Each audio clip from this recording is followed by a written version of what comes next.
It was so terribly cold. Snow was falling, and it was almost dark. Evening came on, the last evening of the year.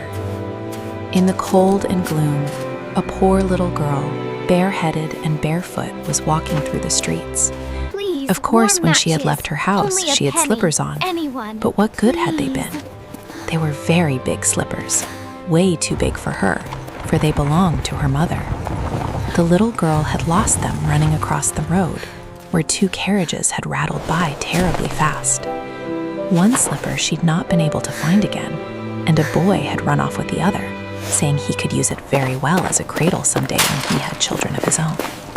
And so the little girl walked on her naked feet, which were quite red and blue with the cold. In an old apron, she carried several packages of matches, and she held a box of them in her hand. No one had bought any from her all day long, and no one had given her a cent. Shivering with cold and hunger, she crept along, a picture of misery. Poor little girl. Cheers to a lovely evening. The snowflakes fell on her long, fair hair, which hung in pretty curls over her neck. In all the windows, lights were shining, and there was a wonderful smell of roast goose, for it was New Year's Eve. Yes, she thought of that. In a corner formed by two houses, one of which projected farther out into the street than the other, she sat down and drew up her little feet under her. She was getting colder and colder, but did not dare to go home, for she had sold no matches nor earned a single cent, and her father would surely beat her. Besides, it was cold at home, for they had nothing over them but a roof through which the wind whistled, even though the biggest cracks had been stuffed with straw and rags. Her hands were almost dead with cold. Oh, how much one little match might warm her. If she could only take one from the box and rub it against the wall and warm her hands. She drew one out. Rat-ratch, how it sputtered and burned. It made a warm, bright flame, like a little candle, as she held her hands over it. But it gave a strange light. It really seemed to the little girl as if she were sitting before a great iron stove with shining brass knobs and a brass cover. How wonderfully the fire burned.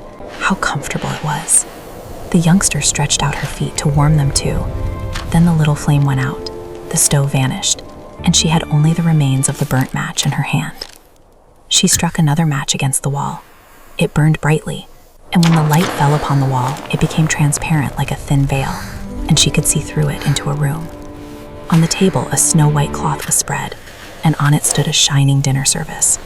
The roast goose steamed gloriously, stuffed with apples and prunes. And what was still better, the goose jumped down from the dish and waddled along the floor with a knife and fork in its breast, right over to the little girl. Then the match went out, and she could see only the thick, cold wall. She lighted another match. Then she was sitting under the most beautiful Christmas tree. It was much larger and much more beautiful than the one she had seen last Christmas through the glass door at the rich merchant's home. Thousands of candles burned on the green branches, and colored pictures like those in the print shops looked down at her. The little girl reached both her hands toward them. Then the match went out. But the Christmas lights mounted higher. She saw them now as bright stars in the sky. One of them fell down, forming a long line of fire. Now someone is dying, thought the little girl, for her old grandmother, the only person who had loved her, and who was now dead, had told her that when a star fell down, a soul went up to God. She rubbed another match against the wall. It became bright again, and in the glow the old grandmother stood clear and shining, kind and lovely. "Grandmother," cried the child, "oh, take me with you. I know you will disappear when the match is burned out. You will vanish like the warm stove, the wonderful roast goose, and the beautiful big Christmas tree." And she quickly struck the whole bundle of matches, for she wished to keep her grandmother with her. And the matches burned with such a glow that it became brighter than daylight. Grandmother had never been so grand and beautiful. She took the little girl in her arms, and both of them flew in brightness and joy above the earth, very, very high. And up there was neither cold, nor hunger, nor fear. They were with God. But in the corner, leaning against the wall, sat the little girl with red cheeks and smiling mouth, frozen to death on the last evening of the old year. The New Year's sun rose upon a little pathetic figure. The child sat there, stiff and cold, holding the matches, of which one bundle was almost burned. She wanted to warm herself, the people said.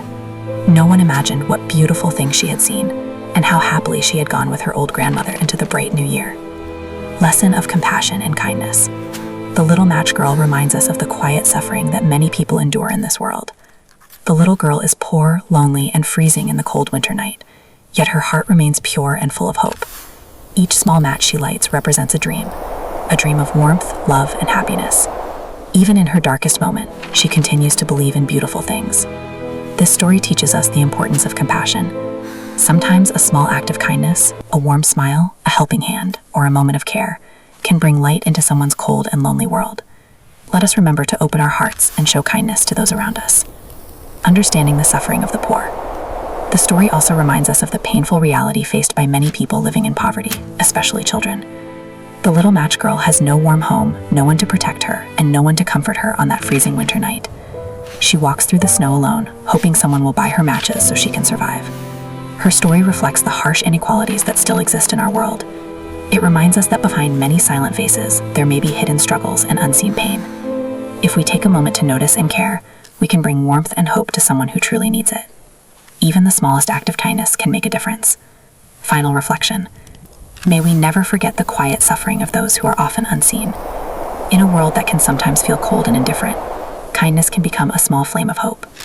Let us learn from the Little Match Girl, and remember that even the smallest act of compassion can bring warmth to someone's lonely night.